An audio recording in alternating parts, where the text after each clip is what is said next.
Bashin Najeriya kowa sai ya biya inda ya kasar ka. Malam mun za mu fara aiki da kanka. Yanzu kana ganin mu da me ka gan maka gama. Najeriya. Shago. Gwamnatin Najeriya. Ita ce ta wakilta mu tace da mutum da dabba da jaki da guri da tsuntsu.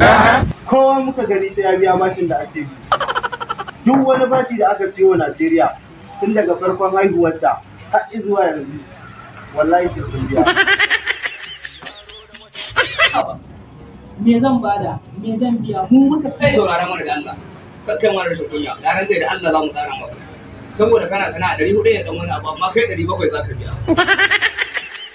Kuma wallahi sai ka biya su. Malam, wallahi dole sai ka biya bashi. wallahi ba zan biya ba. Wallahi sai ka biya shi. Wallahi tallahi ba zan biya ba. Wai da me kuke so to muji? Ba za ka biya ba. Kokarta ka ciro da Allah ka harbe shi. Wallahi sai an kashe kai wurin nan. In ba kwanan ka kare ba shege nake. Kashe shi da ka zaro ka harbe shi. Za ka biya ko ba za ka biya ba? Wallahi sai mun kashe. Kokarta ka gani. Wallahi sai ka biya. Wallahi sai ka biya. Dole ka ba. Ko ka biya ne ko mu kashe ka. Wallahi ko ka biya ko mu kashe ka. Ina bibiyar za ka ba mu yanzu. Wallahi sai ka ba. Za ka ba da Shi da gashi zan ba. samun bibiyar ɗinka. Mun ce 700 ko? Ba ka za ka ne wani a ce mu babu kuma ku ce ba za ku biya ba.